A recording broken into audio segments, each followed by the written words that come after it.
그냥 도와주고 싶었을 뿐인데 아이비리그가 먼저 연락했습니다. 무슨 일이 있었던 걸까요? 안녕하세요. 어드미션스 패러다임의 박혜성입니다. 오늘 이야기는 실제 미국에서 고등학교를 다녔던 한 학생의 봉사 이야기입니다. 한 봉사에서 그는 머리를 얻어맞은 듯한 충격을 받았고 그 후 삶의 시선과 행동이 완전히 달라졌습니다. 오늘은 형식적인 스펙이 아닌 진짜 따뜻한 사람으로 성장한 한 남학생의 이야기를 전해드릴게요. 이 학생은 고등학교 시절 다운 증후군이 있는 사람들을 위한 체육대회에 봉사자로 참여했습니다. 그는 선수 에스코트 역할을 맡았어요. 달리기 전에 기다리는 시간에 그 선수에게 말을 걸었대요. 이름이 뭐야? 달리기 좋아해? 그런데 아무 말도 하지 않고 그 선수는 웃기만 하더래요. 아, 말이 없는 앤가 보다. 그렇게 생각했대요. 근데 점심시간에 그 선수가 친구들하고 정말 재밌게 대화하고 있는 걸 본 거예요. 수화로요. 그 순간 이 학생은 머리를 강하게 얻어맞은 것 같은 충격을 받았대요. 아, 다운 증후군이 있는 건 알았지만 청각장애까지 있는 줄은 몰랐네. 아, 내가 너무 몰랐구나. 그리고 찾아보고 나서야 알게 됐습니다. 다운 증후군을 가진 많은 사람들이 청각장애도 함께 가지고 있다는 사실을요. 그날 처음 알았다 그래요. 저도 처음 알았어요. 그 후 이 학생은 생각했대요. 내가 이 사람들과 진짜로 대화하려면 수화를 배워야겠다. 그래서 근처 커뮤니티 칼리지에 수화 강좌를 신청했어요. 수업은 정말 조용했대요. 선생님도 수화 사용자였고 모두가 수화로만 대화하고 듣고 표현하니까요. 그렇게 1시간 동안 말없이 서로 수화로만 이야기하는 시간. 그건 이 학생이 처음 겪는 경험이었어요. 그런데 너무 어렵더래요. 너무 어려워서 첫 학기에는 수업을 드랍했대요. 하지만 포기하지 않았어요. 두 번째 학기 또 신청. 근데 이번에도 쉽지 않았어요. 대부분 학생들이 가족 중에 청각장애인 분들이 있어서 이미 기본 수화를 알고 있었거든요. 이 학생은 정말 처음부터 시작하는 입장이었기에 그 벽이 너무 높았던 거죠. 얼마나 어려웠는지 가늠이 안 되지만 이 학생 표현에 따르면 자기가 지금까지 들었던 모든 수업 중에서 최고로 어려웠다고 했어요. 드디어 3번째 학기, 이제는 자기소개, 간단한 인사 정도는 수화로 가능해졌어요. 그래서 다시 체육대회 봉사를 갔을 때 선수를 수화로 맞이하고 안녕하세요, 이름이 뭐예요? 하고 수화로 묻자 그 선수가 활짝 웃으며 수화로 대답했대요.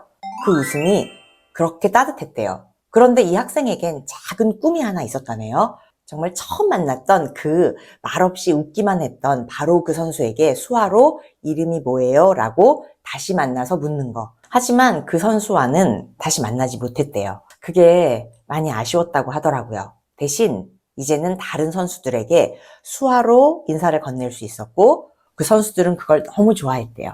자신들에게 수화로 말을 걸어줘서 그게 그렇게 고맙고 반가운 표정이었대요. 이 학생은 그 후로 더 많은 걸 깨달았어요. 내가 도와준다고 생각했던 것들이 사실은 상대를 더 힘들게 했을 수도 있었겠구나.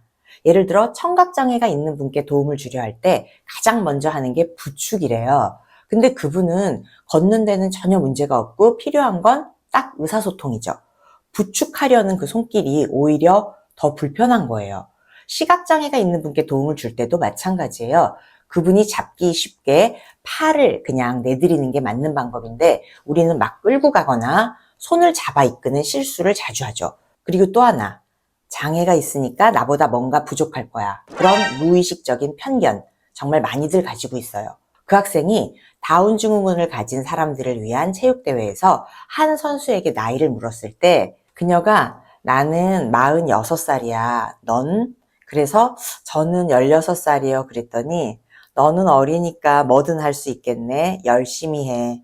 그 말이 정말 오래오래 가슴에 남았대요. 너무 해맑은 표정이라 이 16살 학생은 자기보다 당연히 어릴 것이다 라고 생각하고 물었는데 그 해맑은 얼굴 뒤에 있는 인생의 무게와 그 안에서 나온 진심 어린 응원이 지금의 자신을 바꾸게 한 한마디였다고 하더라고요. 그리고 자신이 그동안 얼마나 얕은 시선으로 사람을 봤는지 깨달았다고 하네요. 그래서 이 학생은 지금도 이렇게 말합니다. 누군가를 돕고 싶다면 그 사람에게 정말 필요한 게 뭔지를 먼저 물어보세요. 그게 가장 따뜻한 시작입니다. 도움은 마음만으로 되지 않아요. 정말 배워야 해요. 그리고 상대를 향한 존중에서 시작돼야 해요. 이건 장애인만의 이야기가 아닙니다. 부모님에게, 청소 도와주시는 분에게, 전단지를 나눠주는 분들에게, 텔레마케터에게, 그리고 만나는 모든 사람들에게 우리는 말 한마디, 눈빛 하나로 존중을 표현할 수 있어요. 좋은 대학이 원하는 건 따뜻한 마음을 가진 좋은 사람입니다. 수백 시간을 봉사했다고 말하기보다 저는 이 한 사람을 통해 제 삶이 달라졌습니다. 그 이야기를 들려줄 수 있는 아이가 진짜 멋진 학생이에요. 모두에게 친절하라. 당신이 만나는 모든 사람은 당신이 모르는 힘겨운 싸움을 하고 있다. 이 학생은 그걸 진심으로 깨달았어요. 우리도 이제 여기서부터 시작하면 됩니다. 오늘 봉사 실제 사례 이야기 어떠셨나요? 좋아요, 구독, 알림 설정 해두시면 앞으로도 입시 현장에서 겪은 좋은 사례들을 많이 들으실 수 있을 거예요.